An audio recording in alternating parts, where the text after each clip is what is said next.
गरिबी हा एक टेक्निकल एरर आहे आणि तो टेक्निकल एरर दुरुस्त करता येतो म्हणजे आपली श्रीमंतीकडे वाटचाल चालू राहते। नमस्कार मित्रांनो, मी भुजंगराव शेळके। नुकतंच माझ्या वाचनात एक पुस्तक आलं। त्या पुस्तकाचं नाव आहे भिंती आडचा चीन। श्रीराम कुंटे साहेबांनी हे पुस्तक लिहिलेलं आहे।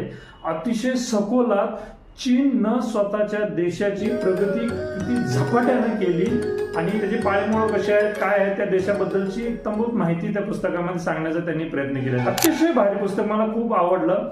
इतिहासाचा मागोवा घेतलेला आहे त्या पुस्तकामध्ये आणि अतिशय ओघवत्या शैलीमध्ये त्यांची जी लिखाणाची शैली आहे, कुठेही बोर होत नाहीये आणि महत्त्वाचा मेसेज देऊन जाते की एक व्यक्ती म्हणून पण आपल्या देशासाठी आपण काय केलं पाहिजे आणि एक देश म्हणून वेगवेगळ्या अधिकारी लेवलवरती जे पॉलिसी सेट करतात त्यांनी हे काय केलं पाहिजे। मुळामध्ये हे लक्षात घेतलं पाहिजे की चीन हा देश त्यांनी समजून घेतलं की गरिबी हा एक टेक्निकल एरर आहे आणि तो दुरुस्त करता येतो आणि तो दुरुस्त करण्यासाठी त्यांनी पावलं उचलले आणि झपाट्याने त्यांनी श्रीमंतीकडे वाटचाल केली।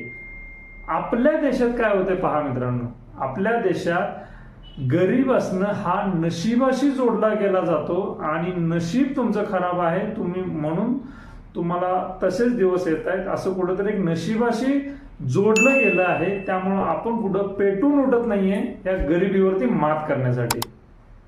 मित्रांनो, तुम्हाला जर खरंच हे जर पटत असेल तर खऱ्या अर्थानं आपण तुम्ही आम्ही सर्वांनी मिळून ह्या गरिबीवरती मात करता यायला पाहिजे। ह्या गरिबीची कारणं मुळापर्यंत समजून घेऊन आपण त्यावरती पावलं उचलली पाहिजेत।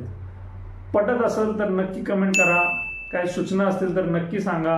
आपण त्या पद्धतीने वाटचाल करायला तयार आहोत। धन्यवाद।